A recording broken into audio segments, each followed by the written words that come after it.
Hello అండి, అందరికీ నమస్కారం. ఈరోజు నేను వినిపించబోయే కథ అభిమానాలు ఆప్యాయతలు. కథ రచయిత్రి శ్రీ యశోదా కైలాస్ పులుగుర్తు గారు. నేను సునీత. Welcome to Telugu Kathalokam. ఆ రోజు శనివారం. చాలా సంవత్సరాలైంది చిలుకూరి బాలాజీ గుడికి వెళ్ళాలని అనుకుని నేను మా వారు కలిసి కారులో బయలుదేరాం. శనివారం మూలాన గుడిలో రష్ ఎక్కువగా ఉంది. నాకు ఏ మొక్కులు లేవు, కానీ ఇంట్లో చేసే పనులు ఏమీ లేక ఏం చేయాలో తెలియక ఇలా అనుకుని వచ్చాము గుడికి. 11 ప్రదక్షిణలు ముగించుకుని దేవుని దర్శించుకుని గుడి బయటకు వచ్చేసాం. అక్కడికి కొద్ది దూరంలో ఒక ముసలామె అప్పుడే తోట నుంచి కోసుకొచ్చినట్లుగా నిగనిగలాడుతున్న జామ పండ్లు బుట్టలో పెట్టుకుని అమ్ముతూ ఉండటం చూసి మా వారు కొందామని అటువైపు వెళ్ళారు. నేను అటు ఇటు చూస్తూ ఉండగా అనుకోకుండా ఎవరో ఒక ఆమె నాకు దగ్గరగా వస్తూ నా భుజం మీద చేయి వేసి హలో పరిమళ అని పిలిచే వరకు నాకు తెలియనే లేదు ఆ వచ్చిందెవరో. ఎదురుగా సుధ. అబ్బా, ఎన్నాళ్ళకు కనపడింది. అసలు సుధలో ఏ మార్పు లేదు. అదే చిరునవ్వు, ఆత్మీయత. సుధను చూసి 6-7 సంవత్సరాలు అయిపోయింది.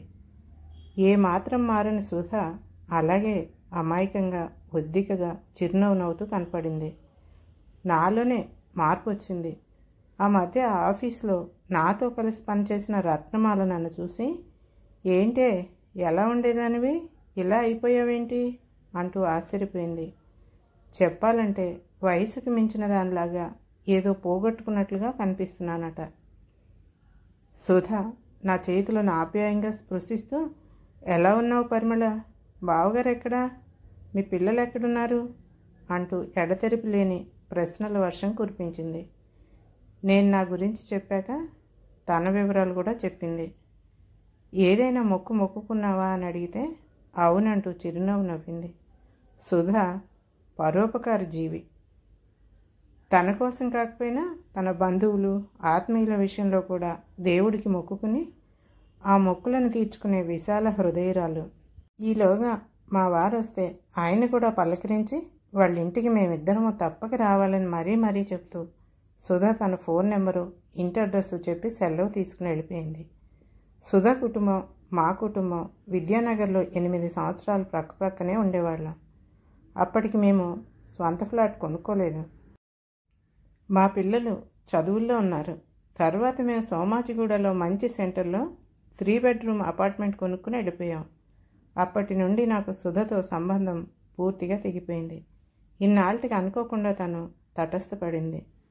సుధ మేము ప్రక్కనే అద్దె ఇళ్లలో ఉండగా నేను సుధకి దూరంగా ఉండటానికి ప్రయత్నించినా తను మాత్రం నాతో సన్నిహితంగా ఉండేది.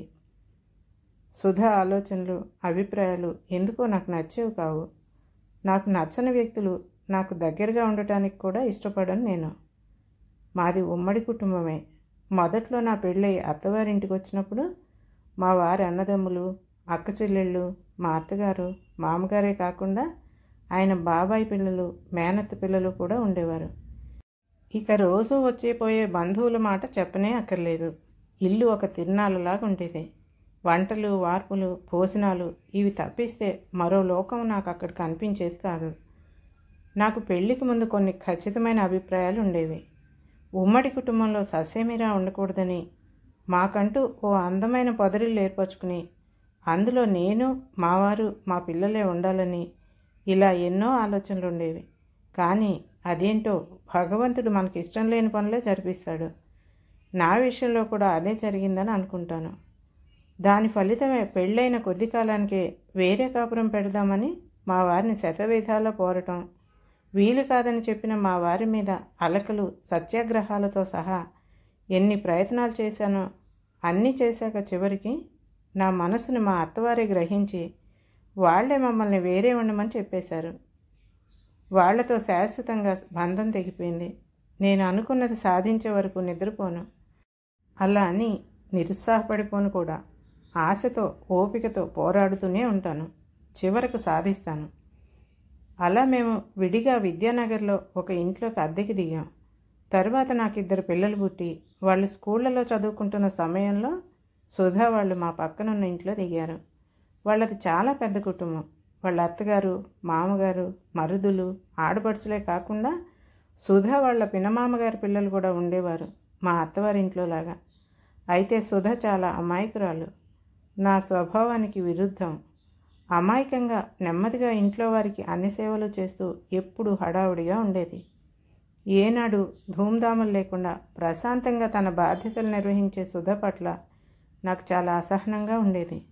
ఎన్నోసార్లు చెప్పాను, ఇలా నువ్వు ఉమ్మడి కుటుంబంతో అతుక్కుపోతే రేపు నీకు నీ పిల్లలకు చెప్పే మిగులుతుందని, వేరే కాపురం పెట్టుకుని బాగుపడమని. అన్నిటికీ ఒక చిరునవ్వే సమాధానం సుధ నుండి. ఇక నా మాట వినేలా లేదని గోడకు చెప్పినట్లే అనుకుని చెప్పడం మానేశాను. సుధ పట్ల నేను కోపంగా, అసహనంగా ఉన్నా ఒక్కోసారి నా స్వార్థం కోసం ఆమెను నేను ఉపయోగించుకున్న రోజులు కూడా ఉన్నాయి. నాకు ఉద్యోగం మూలాన ఇంటికి రావడం ఆలస్యమైతే స్కూల్కి వెళ్ళే మా పాపని, బాబుని స్కూల్ అయిపోయిన తర్వాత సుధా వాళ్ళ ఇంట్లో అప్పుడప్పుడు ఉంచవలసిన అవసరం వచ్చేది. ఆ రోజుల్లో మేము చాలా హాయిగా, ఆనందంగా బ్రతుకుతున్నామని సంబరపడేదాన్ని. వీకెండ్లో పిల్లల్ని తీసుకుని నేను మా వారు హోటల్స్కి, సినిమాలకు వెళ్ళేవారు. పిల్లలు సెలవుల్లో ఏవో టూర్స్కి తప్పనిసరిగా వెళ్ళేవారు. జీవితాన్ని పూర్తిగా ఆస్వాదిస్తున్నామని, ఇదే నీ జీవితం అని ఆనందపడుతూ సుధా వాళ్ళకి అదృష్టం లేదు కదా అనుకుని ఆనందపడేదాన్ని. ఆమెకు శని ఆదివారాలు వస్తే ఎవరో ఒకరు బంధువుల పిల్లలు ఇక్కడే హైదరాబాద్లో హాస్టల్లో ఉండి చదువుకుంటున్న వాళ్ళు వీరింటికి రావటము, లంచ్, డిన్నర్ చేసుకుని మరీ వెళ్ళటం మామూలే. సుధా భర్త గవర్నమెంట్ ఆఫీస్లో మంచి ఉద్యోగమే చేస్తూ ఉండేవాడు. ఆయన ఆదాయం అంతా ఉమ్మడి కుటుంబ ఖర్చుల్లో కొట్టుకుపోయేది. మేము అలా కాదు. మా డబ్బుని ఎన్నో పొదుపు పథకాలలో పెడుతూ, వడ్డీలకిస్తూ, ఇన్సూరెన్స్ పాలసీలలో మదుపు చేస్తూ, బంగారము, స్థలాల కొనుగోలులో పెట్టి చాలా కూడబెట్టాం. అందుకనే చాలా తక్కువ కాలంలోనే మేము పోష్ ఏరియాలో అపార్ట్మెంట్ కొనుక్కోగలిగాం. సుధా పిల్లలు కేవలం సాధారణ డిగ్రీ కాలేజీలో చదివేవారు. అది చూసి నేను తనతో అనేదాన్ని, చూసావా సుధా, మేము ఉమ్మడి కుటుంబం నుండి బయటికి వచ్చేసిన మూలానే కదా మా పిల్లల్ని ఇంత బాగా చదివిస్తున్నాం. నువ్వు ఆ పని చేయలేకపోయినందుకే మీకు అవన్నీ సాధ్యం కాలేదంటే చిరునవ్వు నవ్వి ఊరుకునేది. నాకు సుధా పట్ల జాలి స్థానంలో కోపం వెత్తున లేచేది.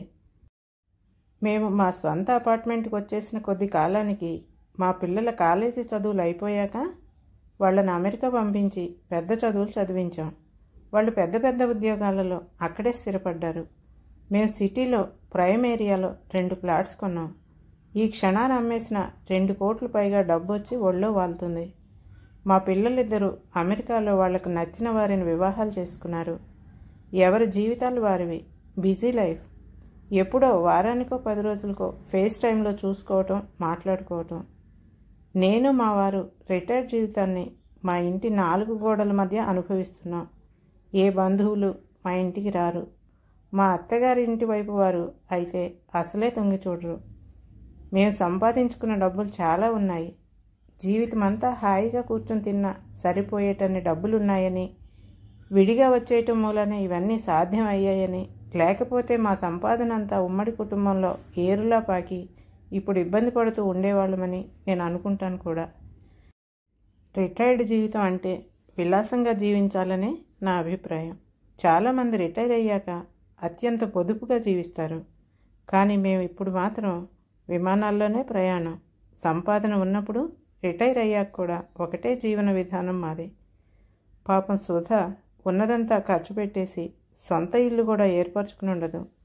అప్పట్లో డిగ్రీ చదువుతున్న సుధ పిల్లలు ప్రస్తుతం ఏవో చిన్న చిన్న ఉద్యోగాలు చేస్తూ ఉండి ఉండొచ్చు.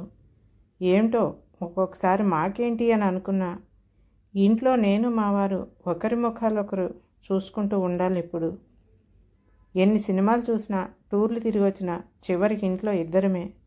ఒకసారి బాత్రూంలో నేను స్లిప్ అయినప్పుడు కాలు ఫ్రాక్చర్ అయింది. డాక్టర్ కాలుకు బ్యాండేజ్ వేసి 3 నెలల వరకు కదలొద్దన్నారు. ఎవరూ సహాయానికి రాలేదు. అసలు మా సంగతి ఎవరికి తెలుసును గనక? ఒకవేళ తెలిసినా రారు కూడా. లేడీ అటెండర్ని పెట్టుకున్నాం. వంటకు ప్రత్యేకంగా వంట మనిషిని కూడా పెట్టుకున్నాం. అప్పుడు అనిపించింది, డబ్బులున్నాయి కాబట్టి ఇవన్నీ కుదిరాయి అని. కానీ మా వారి స్వభావంలో మాత్రం మార్పు కనిపిస్తోంది. ఒంటరితనంతో బోర్ ఫీల్ అవుతున్నట్లుగా అనిపిస్తోంది. ఎవరింటికైనా వెళ్తే బాగుండును, సందడిగా గడపాలని ఉందన్నట్లు మాటల్లో వ్యక్తం చేస్తూ ఉంటారు. ఎక్కడికి వెళ్తాం, ఎవరు రమ్మంటారు కనుక? సుధ ఆ రోజు గుడిలో కలిసి పదే పదే వాళ్ళ ఇంటికి రమ్మని పిలిచింది కదా అని మనసులో ఇష్టం లేకపోయినా ఏం చూస్తాను తనని, తన ఉమ్మడి కుటుంబ జనాలనే కదా అనుకుంటూ తప్పదన్నట్లు వెళ్ళాం నేను మా వారు. సుధకి ఫోన్ చేశాం వస్తున్నామని. లంచ్కి వచ్చేయండి పరిమళ అంది. సుధ వాళ్ళు ఉంటున్న అపార్ట్మెంట్ చక్కని ఏరియాలో ఉంది. పోనీలే కనీసం మంచి ఏరియాలోనైనా ఉంటున్నారనుకుంటూ వాళ్ళ ఫ్లాట్కి వెళ్ళి కాలింగ్ బెల్ నొక్కాము. సుధ చంకలో 2 ఏళ్ల పిల్లవాడిని ఎత్తుకుని డోర్ తెరవటానికి వచ్చింది. మమ్మల్ని చూడగానే బోల్డంత సంబరపడుతూ లోనికి ఆహ్వానించింది. ఎంతో బాగుంది ఆ అపార్ట్మెంటు. చాలా పెద్దదిగా, తమ అపార్ట్మెంట్ కంటే చాలా బాగుంది. ఎంతో నీట్గా ఎక్కడి వస్తువులు అక్కడ పొందికగా అమర్చుకున్నారు. సోఫాలో కూర్చోగానే వీడు నా మనవడు, మా అబ్బాయి రఘు కొడుకు అని చెప్పింది. మీ అబ్బాయి ఏం చేస్తున్నాడు సుధా అని అడిగాను. అప్పుడు మా రఘు డిగ్రీ చదువుతూ ఉండేవాడు కదా పరిమళ.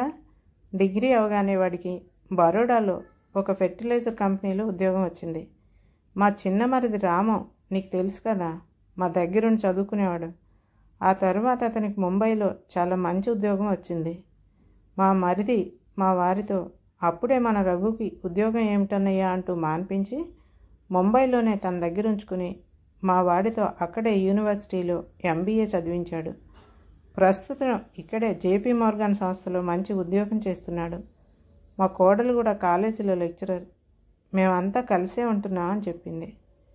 మా అమ్మాయి ప్రతిమను కూడా మా ఆడపడుచు తన దగ్గర పెట్టుకుని MCOM చదివించి బ్యాంకింగ్ పరీక్షలకు తయారు చేసింది. ఇప్పుడు అది వైజాగ్లో బ్యాంకులో ఉద్యోగం చేస్తోంది.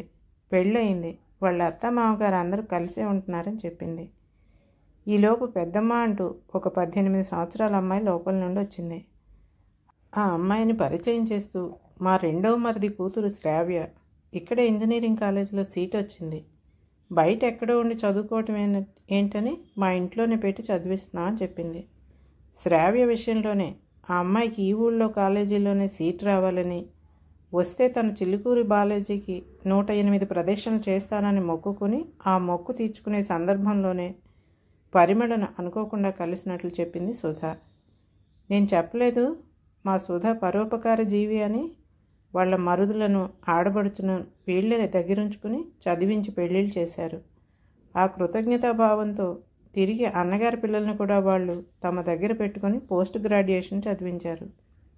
చేసిన సహాయాన్ని మరిచిపోయిన వాళ్లే ఉంటారని తెలుసు కానీ సుధా కుటుంబంలోని సభ్యులకు ఒకరి మీద మరొకరికి ఎంతటి ఆప్యాయత, కృతజ్ఞతాభావం అనుకుంది. మీ ఫ్లాట్స్ చాలా బాగుంది సుధా అనగానే, అవును కదా, ఈ ఫ్లాట్ స్టోరీ చెప్తే ఆశ్చర్యపోతావు పరిమళ అంది. మా వారు రిటైర్మెంట్కి ముందు ఒక చిన్న అపార్ట్మెంటు 25-30 లక్షల్లో సెకండ్ సేల్లో ఏదైనా దొరుకుతుందేమోనని వెతుకుతూ ఉంటే, అవును నీకు శ్రీను గుర్తున్నాడా? శ్రీనునా? అదే పరిమళ, మా వారి బాబాయ్ కొడుకు. అప్పట్లో మా ఇంట్లోనే ఉంటూ హైటెక్ సిటీలో సాఫ్ట్వేర్ ఇంజనీర్గా చేసేవాడు. నిన్ను ఆంటీ అంటూ పిలిచేవాడు కదా. గుర్తొచ్చాడు. అప్పుడు అతను ఈ అపార్ట్మెంట్ కొనుక్కున్నాడు. అతనికి బెంగళూరులో మరో ఉద్యోగం వచ్చింది. మేము ఫ్లాట్ కోసం చూస్తున్నామని తెలిసి ఈ ఫ్లాట్ను మాకు అతను కొనుక్కున్న రేటుకే చాలా చౌకగా ఇచ్చేశాడు. అతనికి మేమంటే చాలా అభిమానంలే అనగానే తెల్లబోయాను.